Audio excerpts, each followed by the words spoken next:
Mais um domingo para juntos aprendermos mais da palavra de Deus, louvarmos o Senhor e podermos assim nos dirigir a Ele em oração. Nós vamos nesse momento orar, suplicando em favor das nossas vidas, agora com respeito ao estudo da palavra. Vamos pedir que o Senhor Deus nos abençoe nessas horas de aprendizado. Vamos orar ao Senhor nesse momento. Senhor Deus, graças nós te damos, ó Pai, pelo grande privilégio de podermos estar reunidos aqui nesta manhã, nesse dia que é tão especial para nós, o dia do Senhor. Para juntos podermos buscar ao Senhor, podermos bendizer ao teu santo nome, podermos aprender do Senhor e da sua palavra. Ajuda-nos, ó Pai, nos dá a tua graça iluminadora, através do teu Santo Espírito, para que possamos, nesta hora, sermos direcionados, orientados, guiados em toda a verdade, que possamos aprender mais a respeito do fruto do Espírito, especificamente a respeito das virtudes que estaremos tratando nesta manhã. Assim, Senhor, eu te peço, em nome de Jesus. Amém.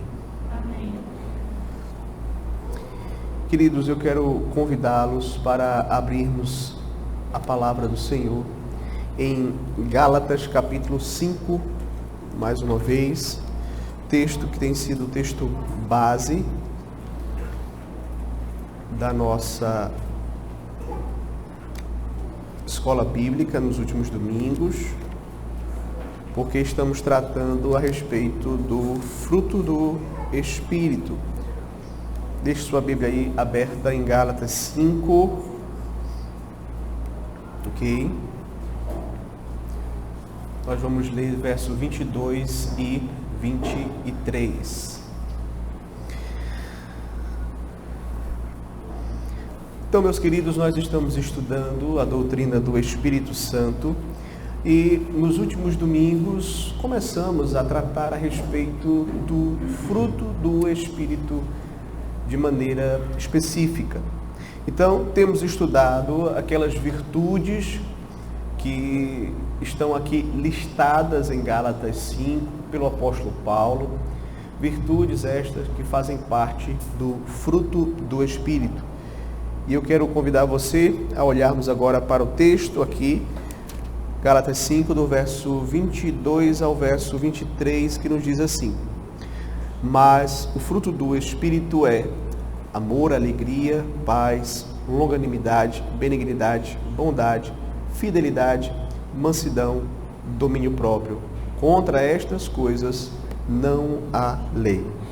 Então, nós aqui em nossos estudos já tivemos a oportunidade de vermos as 6 primeiras virtudes listadas aqui pelo apóstolo Paulo. Nós vimos o amor, nós vimos a alegria, paz, longanimidade, benignidade e a bondade. Hoje, queridos, nós estaremos estudando as 3 últimas virtudes que Paulo menciona aqui do caráter piedoso do cristão. Essas virtudes que são obra do Espírito Santo na vida daqueles que nasceram de novo. E quais são então essas últimas 3? É a fidelidade, mansidão e o domínio próprio, certo? Apenas quero lembrar aos irmãos que aqui Paulo faz essa lista, mas não significa que todas as virtudes que compõem o fruto do Espírito são apenas estas 9. Existem outras, que eu até mencionei na primeira aula: a humildade, o contentamento, enfim. Mas aqui Paulo faz essa lista e nós estamos tratando especificamente dela, ok? Então hoje nós vamos começar falar sobre essas 3 últimas virtudes, começando pela fidelidade. Eu quero convidar você a abrir comigo em Deuteronômio capítulo 7, verso 9.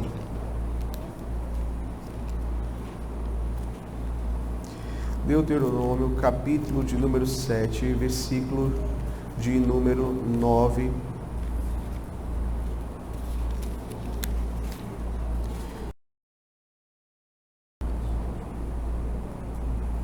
Diz assim: Saberás, pois, que o Senhor, teu Deus, é Deus, o Deus fiel, que guarda a aliança e a misericórdia até 1000 gerações aos que o amam e cumprem os seus mandamentos.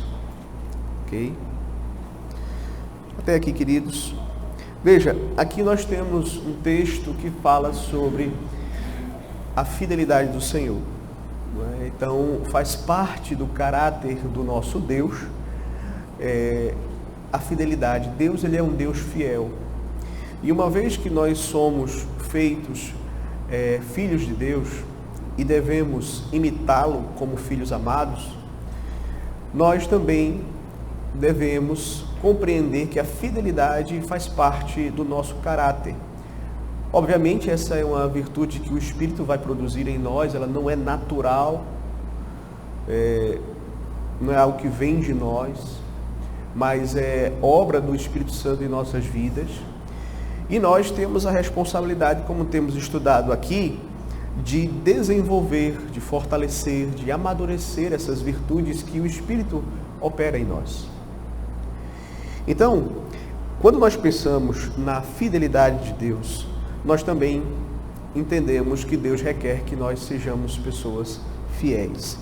A fidelidade é aqui a 7ª virtude mencionada pelo apóstolo Paulo. E quando se trata de fidelidade, veja só, nós apreciamos muito quando as outras pessoas demonstram fidelidade para conosco. Quando as pessoas agem de maneira honesta para conosco, quando elas são leais a nós, quando elas são pessoas confiáveis para nós. Mas eu pergunto a você nesta manhã, você é uma pessoa fiel? Você é alguém que tem no seu caráter essa virtude da fidelidade? Como eu disse, nós gostamos quando as pessoas agem com fidelidade para conosco, mas nós muitas vezes não estamos dispostos a pagar o preço da fidelidade em nossos relacionamentos pessoais. E quando nós falamos também do nosso relacionamento com o Senhor, com o nosso Deus, nós sabemos que a fidelidade do Senhor, meus queridos, ela é a causa da nossa salvação. De modo, queridos, que nós dependemos da fidelidade de Deus, as suas promessas, a sua palavra, para sermos salvos. Mas como é que está a nossa fidelidade para com o nosso Deus? E aí cabe novamente a pergunta: será que nós estamos dispostos a pagar o preço de sermos fiéis ao nosso Deus? A palavra fidelidade possui um significado duplo. Por um lado, ela significa pessoas que são confiáveis, de quem nós podemos depender, pessoas fiéis, pessoas honestas, pessoas leais. Por outro lado, a ideia de fidelidade também traz a ideia de alguém que é honesto, que é leal, que é confiável, não ocasionalmente, mas que prova ser fiel durante vários anos, ou seja, constantemente. Ou seja, a ideia de fidelidade é justamente essa, de alguém que no decorrer dos anos demonstra ser uma pessoa confiável. Então eu gostaria de tratar a respeito da fidelidade e eu gostaria de começar, ao falar sobre essa virtude, começar considerando a fidelidade de Deus, que é a base para a nossa fidelidade. Então, veja, a Bíblia ela vai dar um grande destaque à fidelidade de Deus. Você vai encontrar nas Escrituras essa máxima: Deus é um Deus fiel. Então, quando nós lemos a palavra do Senhor, você vai observar que a fidelidade de Deus ela é demonstrada de várias formas. Por exemplo, a fidelidade de Deus é demonstrada nas suas alianças. Podemos mencionar a aliança que Deus fez com Israel, quando Deus escolheu Israel, quando Deus fez ali um pacto com aquela nação. E mesmo quando o povo se tornou infiel a Deus, Deus permaneceu fiel à sua aliança para com eles. Então, nós vamos perceber que isso é claro nas Escrituras. O salmista, lá no Salmo 98, versículo de número 3, ele vai justamente exaltar esse atributo de Deus, a sua fidelidade para com o seu povo. Veja só, ele diz assim: lembrou-se da sua misericórdia e da sua fidelidade para com a casa de Israel. Todos os confins da terra viram a salvação do nosso Deus. Então veja, o salmista aqui ele está exaltando a fidelidade de Deus e afirmando que a fidelidade de Deus para com a sua aliança, para com o seu povo, é algo que dá testemunho para as outras nações, algo que se tornou notório entre as nações. Entretanto, nós também podemos pensar, quando nós tratamos sobre a fidelidade de Deus, há um aspecto muito importante das alianças, que são as promessas. Então você vai perceber que Deus ele é fiel às promessas que ele faz ao seu povo. E todas as promessas que o Senhor Deus fez em sua palavra, ele, se ele não já cumpriu, ele ainda vai cumprir. Temos o testemunho de Josué em seu livro, lá no capítulo de número 21, versículo 45, quando ele realmente confirma que nenhuma promessa falhou de todas as boas palavras que o Senhor falara à casa de Israel. Tudo se cumpriu. Então veja, nenhuma das promessas de Deus que ele havia feito a Israel deixou de se cumprir. Assim como Deus tem cumprido as suas promessas ao seu povo no decorrer dos séculos, nós temos a certeza de que ele vai cumprir também aquelas que ainda não chegaram ao momento de se cumprir. Mas nesse aspecto também, ainda falando sobre a aliança, a gente precisa entender que não apenas havia promessas, mas também havia ameaças na aliança, né? E aí você vai perceber que o Senhor também ele é fiel no cumprimento das suas ameaças. E isso também nós podemos perceber lá no Salmo 119, versículo de número 75, quando o salmista diz assim: bem sei, ó Senhor, que os teus juízos são justos e com fidelidade me afligiste. Veja, o salmista diz: com fidelidade tu me afligiste. Por quê? Porque os teus juízos são justos. O Senhor prometeu que se eu pecasse, eu seria afligido. Então eu pequei e o Senhor me afligiu. Porque o Senhor ele é fiel, não apenas nas suas promessas, mas também nas suas ameaças.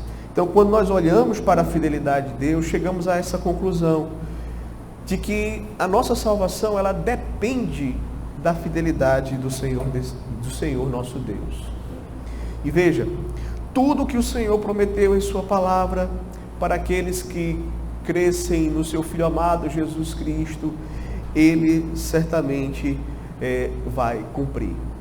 Já está cumprindo e ainda vai cumprir. Logo, nós podemos confiar que o Senhor é fiel.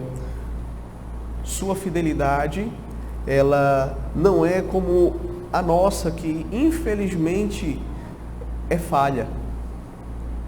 Isso é interessante, queridos, porque mesmo quando nós somos infiéis, o Senhor permanece fiel. Fiel à sua aliança, fiel às suas promessas, fiel às suas ameaças. E nós precisamos aprender a louvar a Deus pela sua fidelidade. Nas Escrituras você vai encontrar nos Salmos diversas vezes os salmistas louvando a Deus pela fidelidade do Senhor. Salmo 89, verso 1. Cantarei para sempre as tuas misericórdias. Ó Senhor, os meus lábios proclamarão todas as gerações a tua fidelidade. Então, não podemos esquecer que, de fato, o Senhor é um Deus fiel. Agora, quero tratar agora sobre um segundo aspecto deste tema da fidelidade. É a nossa fidelidade para com o Senhor. Veja, nós acabamos de mencionar que Deus ele é um Deus fiel à sua aliança, em detrimento da infidelidade do seu povo, ele permanece fiel. Todavia, como nós sabemos, mesmo quando houve infidelidade do povo, Deus reservou para si, como nós estamos estudando lá em Romanos, um remanescente fiel. Então sempre houveram aqueles, mesmo na época da maior apostasia, da maior infidelidade, sempre houve aqueles que Deus preservou ali, que Deus escolheu e resguardou para si, para serem fiéis a Ele. A palavra, por exemplo, ela vai testemunhar da fidelidade de Moisés. Lá em Hebreus 3, 5, o autor aos Hebreus diz assim: E Moisés era fiel em toda a casa de Deus, como servo, para testemunho das coisas que haviam de ser anunciadas. Então veja, Moisés, ele foi fiel ao Senhor no cumprimento do seu chamado, da missão que Deus havia dado a ele, e que certamente era uma missão difícil, era uma missão nada fácil, tirar a nação de Israel do Egito, conduzi-la à terra prometida. Essa certamente não foi uma tarefa fácil. E mesmo diante dessa infidelidade do povo de Israel, queridos, Moisés permaneceu fiel ao Senhor. E veja, Moisés não era perfeito, mas a palavra do Senhor descreve Moisés como um homem fiel ao Senhor. Entretanto, o nosso maior modelo de fidelidade não é outro senão o nosso Senhor e Salvador, Jesus Cristo. Ele foi perfeito. A fidelidade de Cristo foi integral, foi absoluta. Ainda que para ele esta fidelidade tivesse um custo alto. Ele tivesse que encarnar, ele tivesse que passar por uma vida de sofrimentos, ele tivesse que passar pela humilhação e horror da cruz, ele tivesse que submeter, estar sob o domínio da morte por 3 dias. Entretanto, em todas as coisas, ele foi fiel ao seu Pai, ele cumpriu perfeitamente aquilo que ele havia se comprometido a fazer para a glória do Pai, para a nossa salvação. Então, nosso maior modelo de fidelidade não pode ser outro, é o Senhor Jesus Cristo. Eu gostaria então de citar uma passagem do livro Vida Frutífera, do Jerry Bridges, falando sobre essa virtude, a virtude da fidelidade. Ele vai dizer assim: muitos professam a fidelidade, mas poucos são os que a demonstram.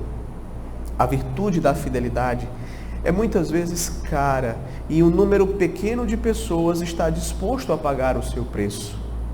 Mas, para a pessoa piedosa, a fidelidade é uma qualidade absolutamente essencial do seu caráter, não importa o preço. Então veja, queridos, eu acredito que o autor aqui ele foi muito feliz na sua afirmação, dizendo que muitas vezes nós gostamos de falar que somos fiéis, mas na hora de pagarmos o preço da fidelidade, nós achamos caro demais. Mas a fidelidade para aqueles que são de fato crentes em Cristo Jesus é um aspecto fundamental, essencial do seu caráter. E eles vão buscar pagar o preço, não importa qual seja o preço. ainda que seja necessário morrer e permanecendo fiel ao Senhor, eles vão morrer. Agora, outro aspecto da fidelidade é a nossa fidelidade para com o próximo. Essa é uma consequência natural da nossa fidelidade a Deus, é a nossa fidelidade com respeito ao próximo. A pessoa fiel a Deus, ela também é alguém fiel no seu relacionamento com o outro.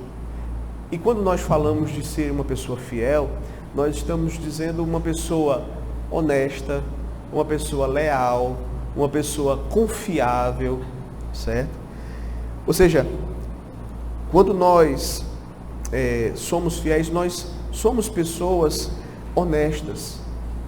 Lembra da história de Daniel? Nós vamos perceber, ao ler o livro de Daniel, ao lermos a história de Daniel, que em um determinado momento, os inimigos dele, os sátrapas, os presidentes, fizeram uma verdadeira varredura na vida de Daniel, buscando alguma coisa para terem de que o acusar diante do rei.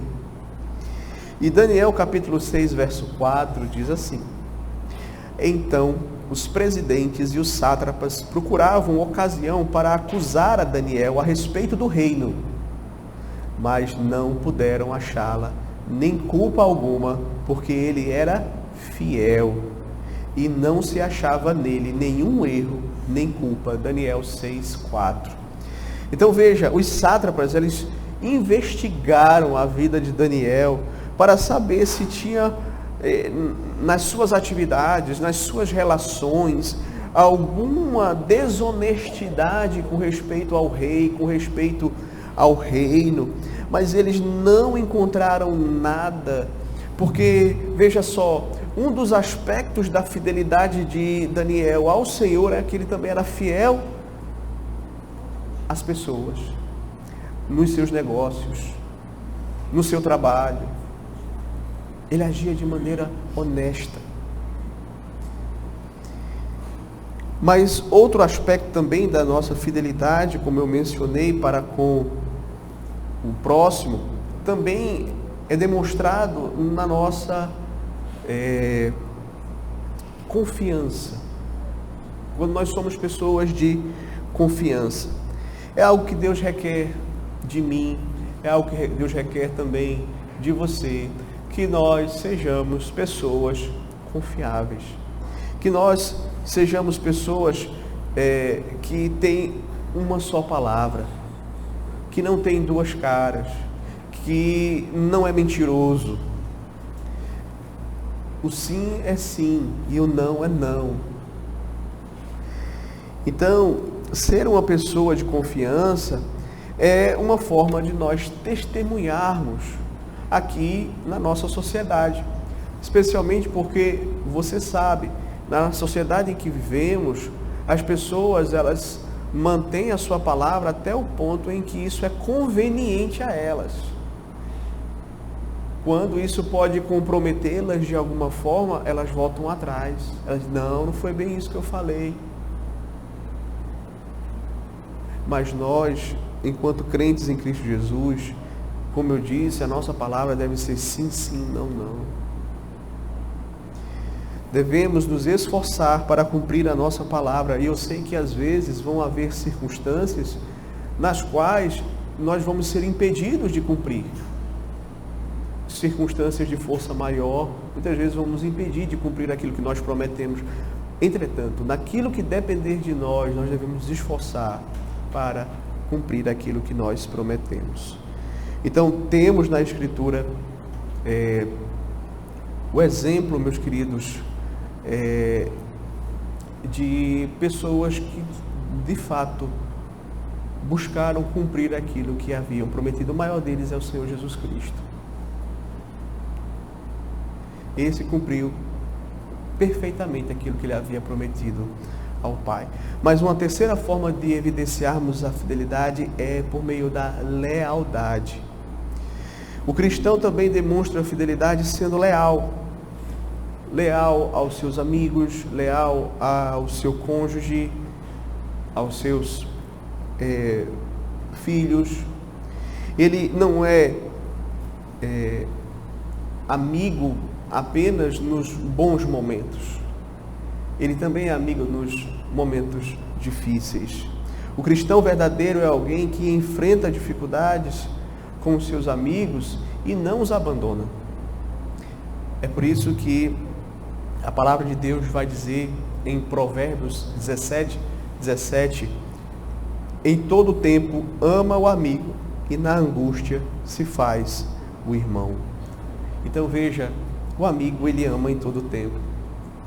Ele está presente, tanto nos momentos bons quanto nos momentos de angústia. Temos na Escritura, queridos, por exemplo, a menção de Jonatas. Jonatas, ele realmente era um amigo leal a Davi, ao ponto de sua vida ser ameaçada pelo seu pai em determinado episódio por esta lealdade. Muitas vezes, queridos, nós não queremos pagar esse preço de sermos leais aos nossos amigos. Lealdade, com frequência, é uma virtude cara demais para nós. Só o Espírito Santo é que pode nos fazer pagar esse preço. Mas veja, é importante também colocar um ponto para refletirmos. Que ponto é esse? Nossa lealdade, ela não pode ser uma lealdade cega. Pastor, o que é isso? É quando nós nos recusamos a ver os erros, os pecados, as faltas dos nossos amigos, dos nossos familiares. E aí nós caímos neste pecado. Às vezes pensamos que devemos ser leais aos nossos amigos, aos nossos filhos, ao nosso cônjuge, até naquilo que é errado. Mas a palavra de Deus diz que a nossa fidelidade, ela deve ser primeiramente a Deus. Se para ser fiel ao próximo eu tenho que ser infiel a Deus, então essa é uma fidelidade que eu não devo querer. Então, muitas vezes, ser fiel a Deus significa que nós vamos confrontar o amigo, que nós vamos confrontar o cônjuge, que nós vamos confrontar os nossos filhos. Por isso que Provérbios 27:6 diz assim: leais são as feridas feitas pelo que ama, porém os beijos de quem odeia são enganosos. Veja, a palavra de Deus vai dizer aqui que muitas vezes a nossa lealdade, ela é demonstrada para com o nosso próximo quando nós o confrontamos e não quando nós fechamos os olhos para os seus pecados. Veja como a palavra de Deus, ela mostra a coisa de maneira inversa, né? Quanto que o homem natural, a carne, vai querer demonstrar fidelidade até naquilo que é errado, o caráter piedoso, ele vai justamente ser leal confrontando. Eu digo, isso é fácil? Não é fácil. Mas é lealdade, é demonstração de fidelidade, de amor, certo? Então essa era a primeira virtude que nós queremos destacar aqui, fidelidade, certo? Vamos para a segunda virtude de hoje, a mansidão. E aí eu quero que desde já você abra comigo em 1 Pedro, capítulo 2, do verso 21 ao verso de número 22. 1 Pedro, capítulo de número 2, do verso 21 ao verso 22. Deixe sua Bíblia aberta nesse texto, 1 Pedro 2, do 21 ao 22. Veja, para nós, pecadores, existem algumas situações que nos tiram do sério. Tem certas situações que para nós são particularmente difíceis. Quando alguém, por exemplo, usurpa os nossos direitos. Ou quando alguém ataca a nossa honra. Nosso sangue tende a ferver e muitas vezes o que vem em nosso coração é o desejo de dar o troco, de pagar na mesma moeda, de dizer assim: você praticou mal contra mim, agora eu vou praticar contra você também. Vivemos em um mundo que diz que você é uma pessoa tola, uma pessoa boba, se você não for capaz de exigir todos os seus direitos, se você não pagar na mesma moeda aquilo que fizeram contra você. Então, de acordo com o mundo, essas atitudes, elas não apenas são comuns, como também, se você não as pratica, é porque você é uma pessoa tola, fraca, é uma pessoa covarde. Mas, e quando nós cristãos nos deparamos com essa situação? Como é que nós devemos agir? Como é que nós devemos proceder?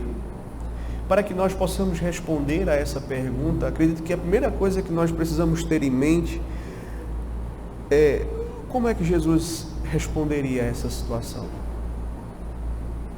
E aí entra o texto que eu pedi para os irmãos abrirem aqui em 1 Pedro 2, do 21 ao 22, que nos diz assim: porquanto para isto mesmo fostes chamados, pois que também Cristo sofreu em vosso lugar, deixando-vos exemplo para seguirdes os seus passos, o qual não cometeu pecado, nem dolo algum se achou em sua boca.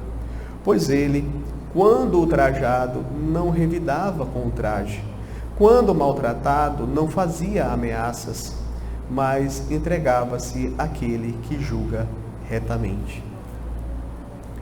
Veja, queridos, eu considero esse um dos textos mais difíceis de toda a Escritura. Porque o exemplo de Cristo, ele nos humilha a tal ponto de nós realmente ficarmos constrangidos, quando muitas vezes somos injustiçados e queremos nos vingar. Quando você olha para esse exemplo aqui, esse homem, Deus homem, perfeito, santo, agiu assim. Somos chamados a imitar a Cristo em tudo, inclusive quando enfrentamos essas situações que acabamos de descrever. Mas para agirmos assim, precisamos desenvolver essa virtude que é a mansidão. Por que Cristo agiu como agiu? Porque ele era manso, era humilde. Thomas Watson definiu mansidão da seguinte forma: mansidão é uma graça pela qual somos capacitados pelo Espírito de Deus para moderar nossa paixão, ira, insubmissão e vingança.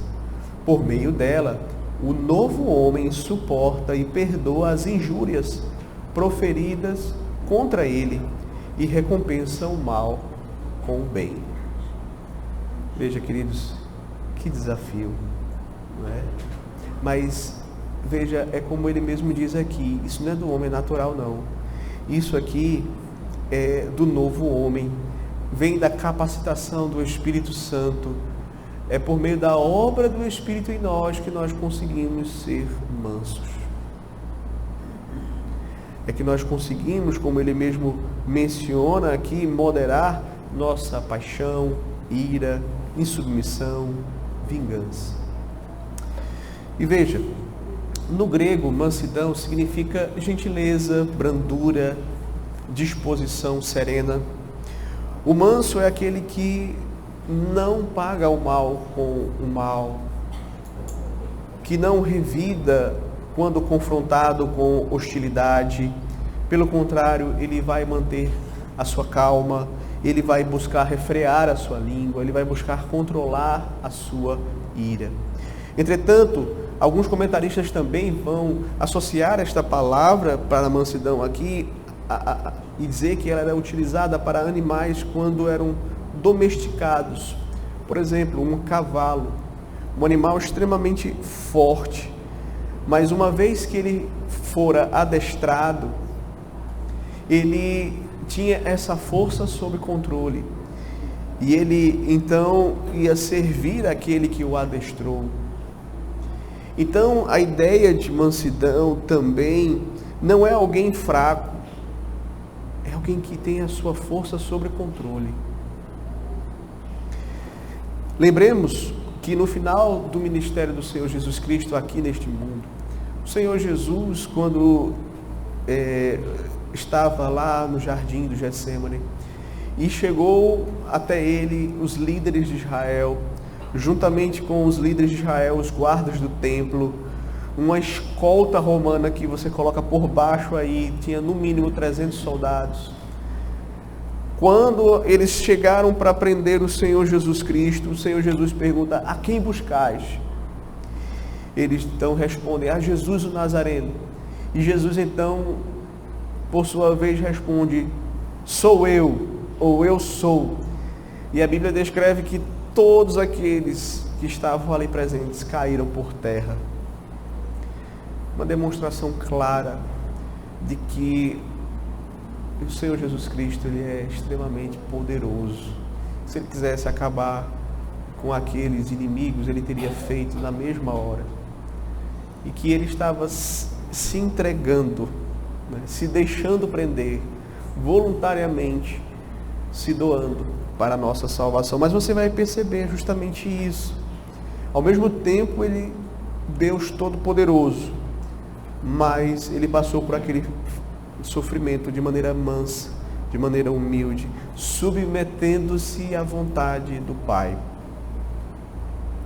Agora, ainda pensando um pouco sobre essa questão dessas ideias falsas que muitas vezes surgem na nossa mente, ou que a gente ouve por aí a respeito da mansidão, é importante que nós possamos corrigir algumas concepções erradas a respeito da virtude mansidão. Mansidão, conforme é ensinada na palavra de Deus, queridos, não significa covardia, não significa que você é uma pessoa boba, não significa que você é uma pessoa fraca, também não é um atributo natural. Essa mansidão aqui não é o atributo natural dos fleumáticos, não.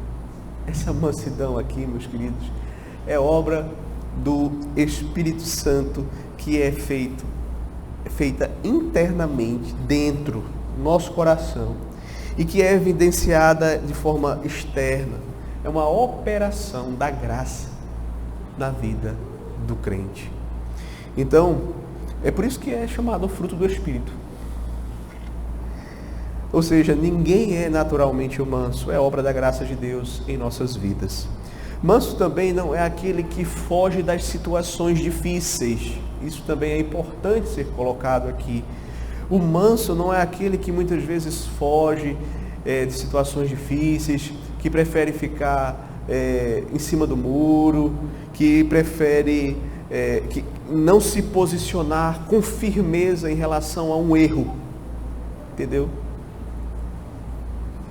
Aquela pessoa que ela vê que a coisa está errada, mas ela prefere ficar neutra assim, não se posicionar. Por exemplo, a Escritura afirma que Moisés era um homem mais manso de todos os homens que havia sobre a terra. Está lá em Números 12, verso 3. Mas, ao mesmo tempo, quando Moisés desceu do monte com as tábuas da lei, que ele encontrou o povo adorando ao bezerro de ouro, o que foi que ele fez? Ele quebrou as tábuas da lei ali no pé do monte. Outro exemplo de alguém que também era manso, mas que também tinha uma posição firme, o próprio Senhor Jesus Cristo.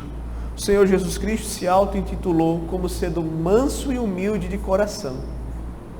Entretanto, quando ele chegou no templo e viu lá os vendilhões, viu lá as pessoas transformando o templo do Senhor em um covil de salteadores. O que foi que ele fez? Ele pegou os chicotes e expulsou os cambistas.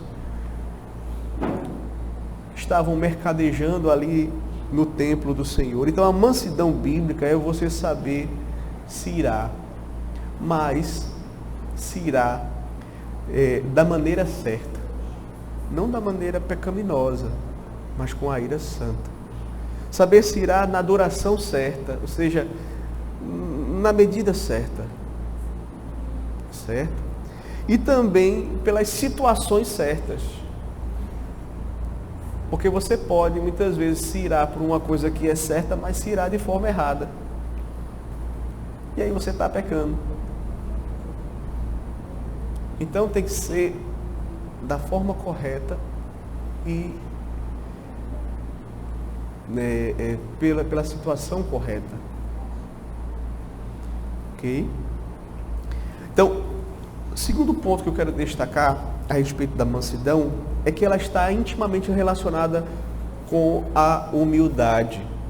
Tanto que você vai ver lá em Mateus 11, do verso 28 ao verso 29, o Senhor Jesus falando aqui a respeito de si mesmo e unindo essas duas virtudes, a mansidão e a humildade. Ele diz assim: vinde a mim, todos os que estáis cansados e sobrecarregados, eu vos aliviarei. Tomai sobre vós o meu jugo e aprendei de mim, porque eu sou manso e humilde de coração. Mansidão e humildade juntos. Sabe quem também une essas duas coisas? O apóstolo Paulo, lá em Efésios, capítulo 4, do verso 1 ao 2, quando ele diz assim: rogo-vos, pois eu, o prisioneiro no Senhor, que andeis de modo digno da vocação a que fostes chamados, com toda a humildade e mansidão, com longanimidade, suportando-vos uns aos outros em amor. Então, mansidão e humildade são virtudes que elas vão caminhar juntas.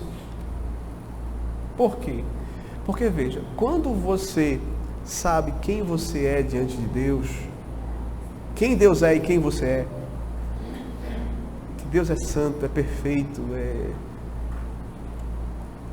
e que você é um pecador miserável, a primeira coisa é você baixar a sua bola, né? Você vai ficar humilde, pianinho, na presença do Senhor Deus. Então, o que é que acontece? Uma vez que nós nos humilhamos diante de Deus, a nossa postura ela se torna uma postura humilde, tanto diante dele quanto diante do próximo. Então nós vamos ser pessoas humildes na nossa vida, em relação a Deus, em relação ao próximo, certo? Então mansidão e humildade estão ali, olha, caminhando juntas.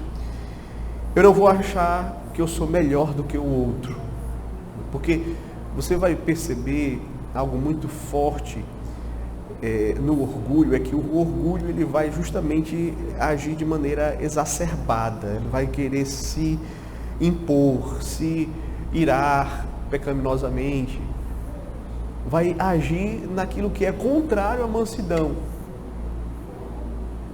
vai querer a todo custo reivindicar os seus direitos. Então, quando nós temos a humildade, nós vamos agir também com mansidão. E eu não vou me achar melhor do que o meu irmão. Inclusive, se eu tiver que confrontar o meu irmão, eu vou fazer isso com mansidão. Eu não vou fazer isso de uma forma altiva, soberba, querendo humilhá-lo. Tanto é que em Gálatas mesmo, aqui no capítulo 6, verso de número 1, vai dizer assim: irmãos, se alguém for surpreendido em alguma falta, vós que sois espirituais, corrigi-o com espírito de brandura. E guarda-te para que não sejais tentado também.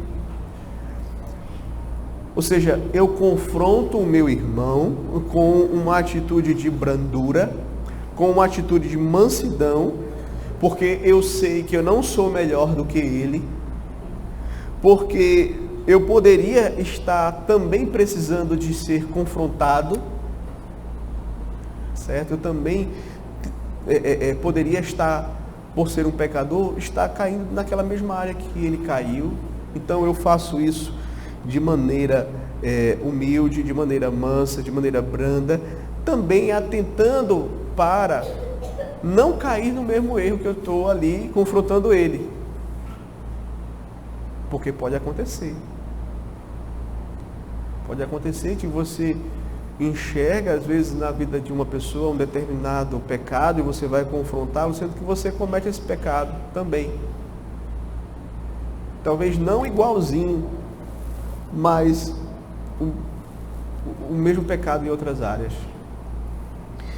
Então, para sermos pessoas mansas, pessoas que se controlam, pessoas que não reagem de forma agressiva, pessoas pacificadoras, nós precisamos ser verdadeiramente humildes. Só o manso consegue de fato ser. Só é manso quem é humilde. E quem não é manso, a raiz desta atitude de falta de mansidão está no orgulho. Então, aqui, terceiro ponto a respeito da mansidão, precisamos crescer em mansidão. Eu estava lendo um livro em que o autor, ele coloca de uma forma assim, muito interessante, o fato de que essa é uma das virtudes talvez menos desejadas entre os cristãos. Ele vai dizer assim: eu nunca vi alguém orando pedindo a Deus mansidão. Você já viu alguém orando pedindo a Deus mansidão? Você já orou a Deus pedindo mansidão? É uma coisa que nos leva a pensar, porque muitas vezes, veja, é uma virtude do caráter de Cristo, na qual Ele mesmo falou: eu sou manso e humilde. Nós amamos a Cristo, nós vivemos por Ele, enfim, tudo é para a glória dEle na nossa vida. Mas não é algo que nós ansiamos ser parecidos com Ele numa área como essa, tão importante. Então, este autor também ele faz outra colocação interessante. Ele diz assim: normalmente os homens têm dificuldade de acreditar que masculinidade e mansidão podem caminhar juntas.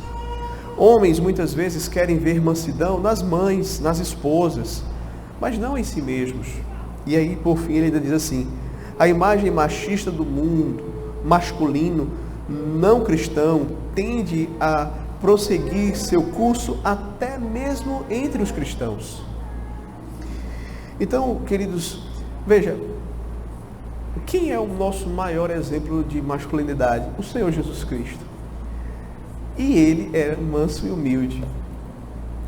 Como é que nós podemos achar que isso não faz parte da masculinidade? O ser manso, o ser humilde. Você que é homem, certamente já deve ter ouvido, a gente às vezes ouve isso no ambiente de trabalho, às vezes na escola, piadas do tipo: o fulano de tal é manso, a mulher que manda nele. E aí muitas vezes nós queremos tanto fugir desse comportamento que nós vamos para um outro extremo. E qual é esse extremo? É o extremo de muitas vezes nós agirmos de maneira grosseira, dominadora, iracunda com a nossa esposa. Muitas vezes não a ouvimos porque achamos que estamos nos comportando de acordo com aquele perfil que muitas vezes as pessoas chamam de ser pessoas mansas, controladas pela esposa. E muitas vezes, queridos, quando você vai ver essas atitudes ignorantes, iracundas, atitudes grosseiras, atitudes que demonstram desamor, acabam casamentos, destroem relacionamentos. E muitas vezes a gente acha que estamos indo muito bem, quando na verdade não estamos. Quando na verdade não é esse padrão que Deus quer de nós. E nós aceitamos de forma muito sutil aquilo que o mundo nos impõe. Mas por outro lado, as mulheres também cristãs, elas são chamadas a desenvolver a mansidão. Por quê? Porque as esposas, elas não devem ser esposas controladoras, esposas rixosas, esposas dominadoras. Elas não devem tornar o seu lar um lugar insuportável. O seu marido, ele não precisa ser perfeito para que você reconheça a autoridade dele, a autoridade que Deus colocou sobre ele. Então, seja uma mulher sábia, mansa, humilde. Pais, quando tiverem que repreender os seus filhos, também devem fazer isso com mansidão. Por quê? Porque nós precisamos lembrar disso. Nós não temos autoridade absoluta sobre os nossos filhos. Nós devemos administrar a nossa autoridade sobre eles de acordo com o que o Senhor nos ensina na sua palavra. Então, queridos, nós precisamos agir de forma, sim, a usar a nossa autoridade que foi nos dada por Deus, mas não exercê-la de maneira errada. Exercê-la muitas vezes, sim, firme, mas também com mansidão, com brandura, com amor. Aquilo que a palavra de Deus diz, falar a verdade em amor, corrigir com amor. Certo? Se você só repreende seu filho com raiva, você vai estar ensinando a ele o quê? A ser manso? Não, você vai estar ensinando a ele a ser uma pessoa explosiva, iracunda, uma pessoa descontrolada. Mas os filhos também devem aceitar a instrução dos pais de maneira mansa, reconhecer a autoridade do pai, honrá-lo, honrar, porque sabe que foi Deus quem o colocou como autoridade sobre sua vida, e até para discordar do seu pai, você tem que fazer isso de maneira mansa. Você não levanta sua voz para o seu pai. Com os irmãos em Cristo, dentro do contexto eclesiástico, dentro da igreja de Cristo, também devemos demonstrar mansidão uns para com os outros. É muito triste e chega a ser feio também vermos a igreja dando mau testemunho nesse aspecto, quando nós percebemos as pessoas, ao invés de se tratarem com mansidão, estão se tratando de forma agressiva. Então, que possamos imitar o Senhor Jesus Cristo, a quem nós tanto amamos, a quem nós tanto queremos, de fato, ser semelhantes, naquilo que Ele mesmo disse, que era parte do seu caráter. Eu sou manso e humilde de coração. Você quer ser semelhante a Cristo? Então aprenda a ser também manso e humilde de coração, certo? E terceiro, o domínio próprio. Quero convidar você também a abrir comigo em 1 Coríntios capítulo 6, verso 12. 1 Coríntios capítulo 6, versículo de número 12, que vai dizer assim: todas as coisas me são lícitas, mas nem todas convêm. Todas as coisas me são lícitas, mas eu não me deixarei dominar por nenhuma delas. Veja só, queridos. Todas as coisas me são lícitas, nem todas me convêm. Eu até posso, mas não convém ao servo de Deus, né? Todas as coisas me são lícitas, pode ser até legítimo, mas se me dominar, se torna pecaminoso. Aí não, né? Não posso me deixar dominar por coisas que, mesmo sendo lícitas, né, eu venho a praticar. Então, o domínio próprio também é uma virtude produzida pelo Espírito Santo na vida do verdadeiro crente. O domínio próprio nos dá condições de controlarmos os desejos pecaminosos. E aqui é importante, queridos, nós colocarmos, né, bem claro, porque quando às vezes nós falamos sobre domínio próprio, nós logo associamos a falta de domínio próprio com respeito ao sexo, com respeito à comida, com respeito à ira. Mas quando nós pensamos aqui na obra do Espírito Santo produzindo domínio próprio na vida do crente, significa que ele vai nos dar a graça de podermos controlar todos aqueles excessos pecaminosos que podem existir na nossa vida. Inclusive aqueles que eu mencionei, né? Mas os outros também são excessos pecaminosos. Então, primeiro, o domínio próprio é necessário para nós controlarmos os apetites do nosso corpo. Não há nenhuma dúvida de que Deus planejou a criação para que nós pudéssemos desfrutar dela, desfrutar das coisas físicas desta vida. Deus graciosamente nos concedeu essas bênçãos, certo? Deus criou as frutas, Deus criou o sabor, Deus criou o cheiro, para que o homem então pudesse realmente desfrutar e sentir prazer na sua criação. Entretanto, o homem no seu pecado corrompeu todas as bênçãos naturais que Deus lhe deu. Por quê? Porque os nossos desejos foram corrompidos. Então, aquelas coisas que Deus planejou para que nós pudéssemos desfrutar delas, passaram a nos dominar. Já pensou?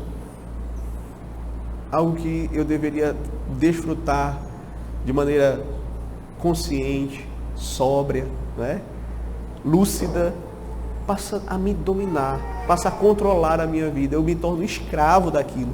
Já pensou? Mas é isso que acontece.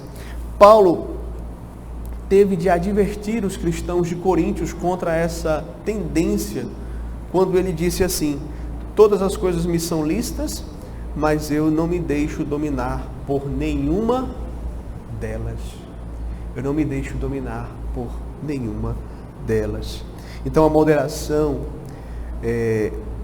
resulta do domínio próprio e busca evitar coisas pecaminosas que nos dominem, que dominem o nosso corpo.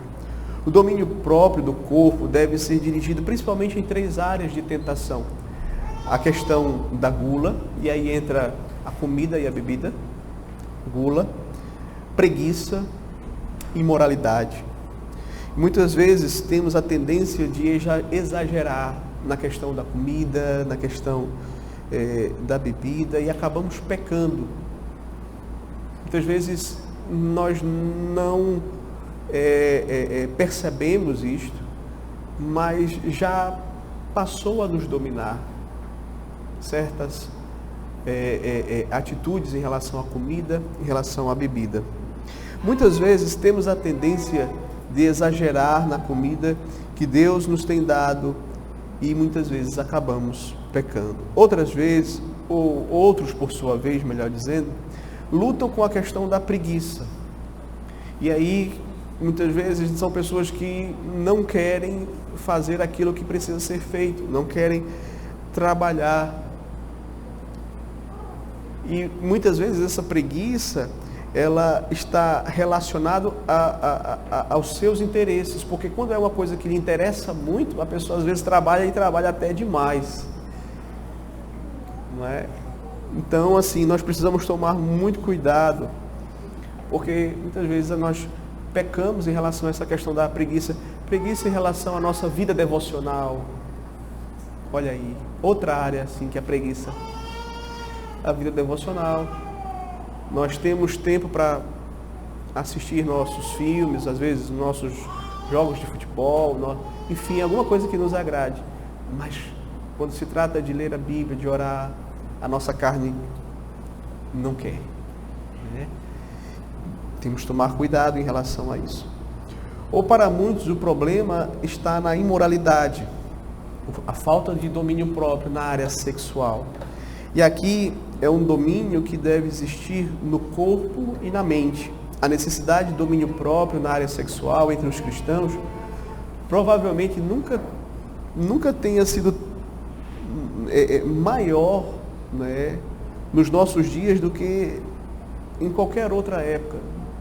O autor chega a dizer assim: desde a entrada da igreja gentílica vinda do paganismo no primeiro século. Ou seja, nós vivemos numa luta constante contra a imoralidade. E hoje em dia essa luta está ainda mais presente e acirrada. Me vem à memória aqui o que foi dito por Jó. Jó, ele vai dizer que ele fez uma aliança com os seus olhos para não colocá-lo nas donzelas. Então veja que essa é algo que nós devemos tomar cuidado, porque hoje a apelação ao visual é muito forte, certo? Lembremos que o padrão de Deus para o domínio próprio sexual é a abstinência absoluta fora do relacionamento matrimonial. Então, só deve ser vivido no matrimônio. Paulo vai dizer lá em 1 Tessalonicenses, capítulo 4, do verso 3 ao verso 5. Veja só. Ele diz assim: pois esta é a vontade de Deus, a vossa santificação, que vos abstenhais da prostituição, que cada um de vós saiba possuir o seu próprio corpo em santificação e honra, não com o desejo de lascívia, como os gentios que não conhecem a Deus. Então, os cristãos precisam praticar o domínio próprio, não só no que diz respeito à atividade sexual, como também a pensamentos impuros, a olhares lascivos, a falas insinuantes. O próprio Senhor Jesus Cristo falou, nos orientou, dizendo que se um homem olhar para uma mulher com intenção impura, já adulterou com ela. Mateus 5, 28. Um olhar lascivo rapidamente pode se tornar em um pensamento impuro. Por isso, Jó fez uma aliança com seus olhos. Está lá em Jó 31, 1. Fiz aliança com os meus olhos, como pois os fixaria eu numa donzela? Um autor, falando sobre o domínio próprio, ele comenta dizendo o seguinte: se Jó achou necessário fazer essa aliança com seus olhos no contexto que viveu, quanto mais nós precisamos fazer na sociedade de hoje, onde a lascívia é explorada até mesmo para anunciar velas de ignição.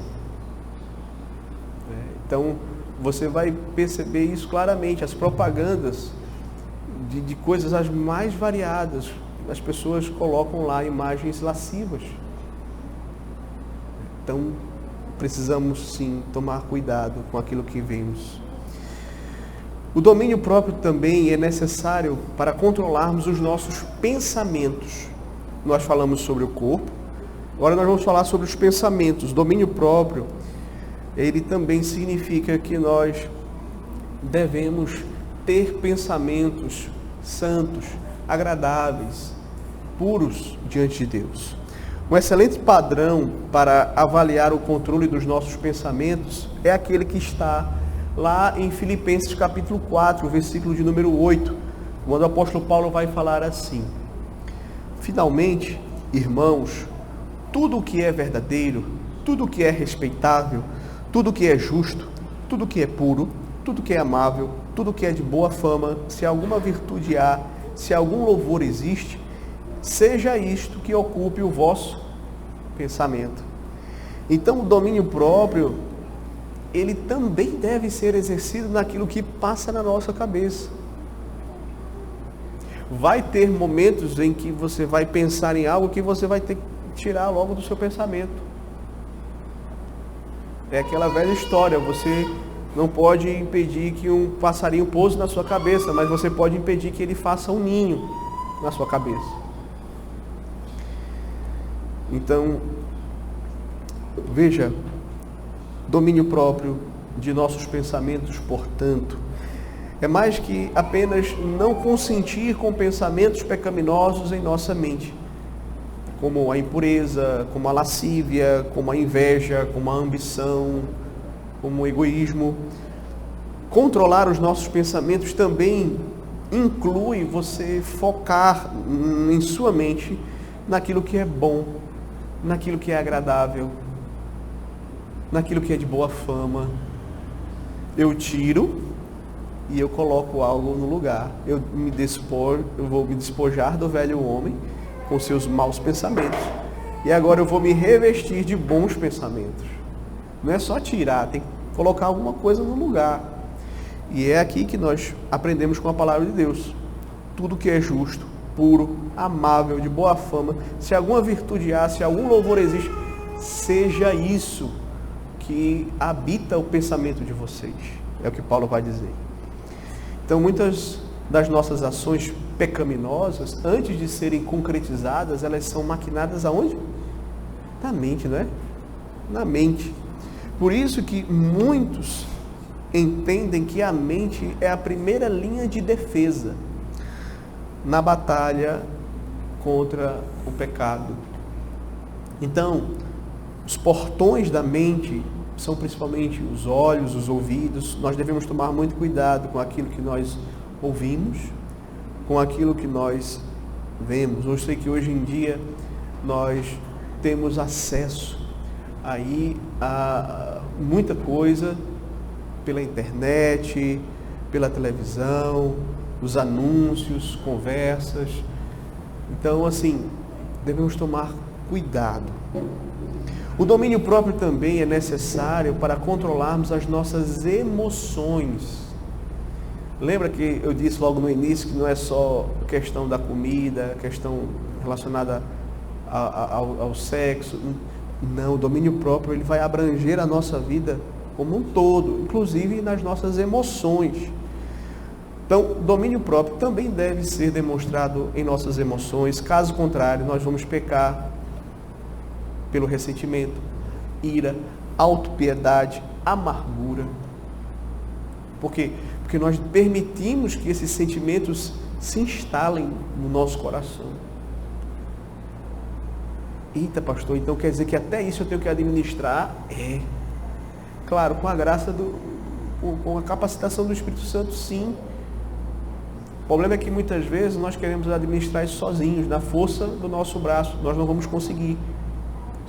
Você precisa da graça do Espírito Santo. Como é que você consegue isso? Com oração, com uma vida correta na utilização dos meios de graça. Então, primeiramente, muitas pessoas não são capazes de dominar-se com respeito à ira. Antes, elas se iram com facilidade e, na maioria das vezes, pecam por causa disso. Porque quando não se iram pelos motivos errados, se iram da maneira errada, são pessoas cujo temperamento é descontrolado, certo? Então, Provérbios 16:32 vai dizer assim: melhor é o longânimo do que o herói da guerra, e o que domina o seu espírito do que o que domina uma cidade. Então veja, como a palavra de Deus coloca aqui, de uma forma tão importante você dominar a si mesmo. O longânimo é mais vitorioso, é mais bem-aventurado do que aquele que domina uma cidade. Melhor é o longânimo do que o herói de guerra. Embora não tão prejudiciais para os outros, outras emoções descontroladas, como ressentimento, amargura e pena de si mesmo, podem ser igualmente destrutivas e comprometem também nosso relacionamento com Deus, certo? Então, muitas vezes você está amargurado com alguém que nem sabe que você está amargurado por causa dela, mas aquilo te atrapalha, aquilo vai atrapalhar a tua comunhão com Deus, entendeu? Então, precisamos ter também o domínio próprio no que diz respeito às nossas emoções, não nos deixar levar por elas. Temperamento descontrolado é logo dissipado para os outros. Então é uma coisa que você controla até certo ponto, mas chega um momento em que isso vai ficar evidente para os outros também. Certo? Ressentimentos, amarguras, pena de si mesmo, crescem dentro do nosso coração, corroem a nossa vida espiritual como um câncer e vão se espalhando lentamente. Assim, como devemos subjugar aos apetites pecaminosos do nosso corpo, também devemos subjugar as nossas emoções pecaminosas. Também devemos mortificar a carne nesse aspecto. Às vezes, quando a gente fala só de mortificar a carne, a gente sempre pensa naquilo que diz respeito ao corpo em si. mas as nossas emoções, aos nossos pensamentos também. É preciso lidar decisivamente com as nossas emoções, com aquilo que muitas vezes vem primeiro na nossa mente e depois acaba se instalando no nosso coração. Precisamos manter a rédea firme em nossas emoções. E isso, queridos, é muito importante e necessário para uma vida de piedade. É tão necessário quanto nós mantermos o domínio próprio com respeito ao nosso corpo. Então veja, concluindo, a ênfase na luta pelo domínio próprio deve estar no nosso crescimento. Nós devemos buscar crescer em domínio próprio. É claro, queridos, que nós nunca vamos atingir o domínio próprio em todas as áreas completamente. Aí nós seríamos perfeitos, né? Perfeitos só Senhor Jesus Cristo.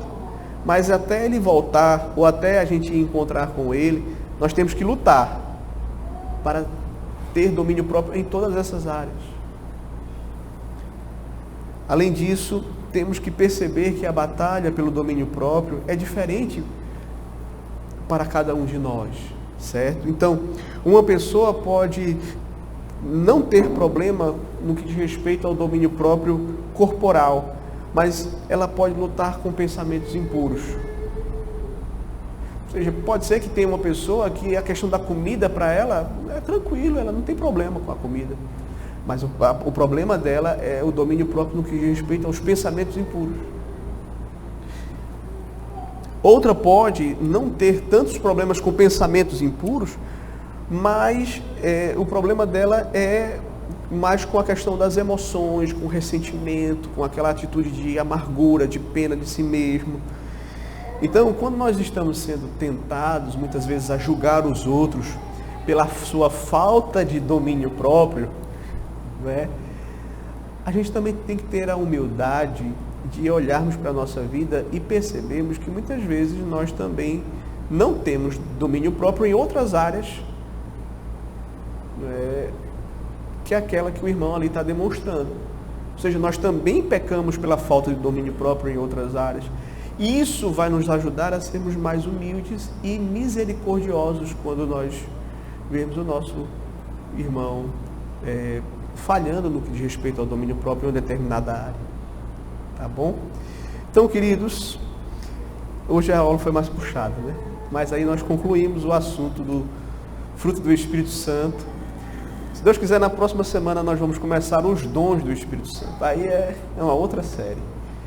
Mas que Deus nos abençoe e que esses estudos sobre o fruto do Espírito Santo possa realmente ter somado e feito nos crescer nessas virtudes, que possamos continuar buscando e orando pelo fruto do Espírito em nossas vidas, né? Buscando se esforçar para desenvolvê-los, buscando tê-los de maneira equilibrada. Que Deus nos abençoe e que Ele nos capacite nesta nossa busca por santidade. Amém.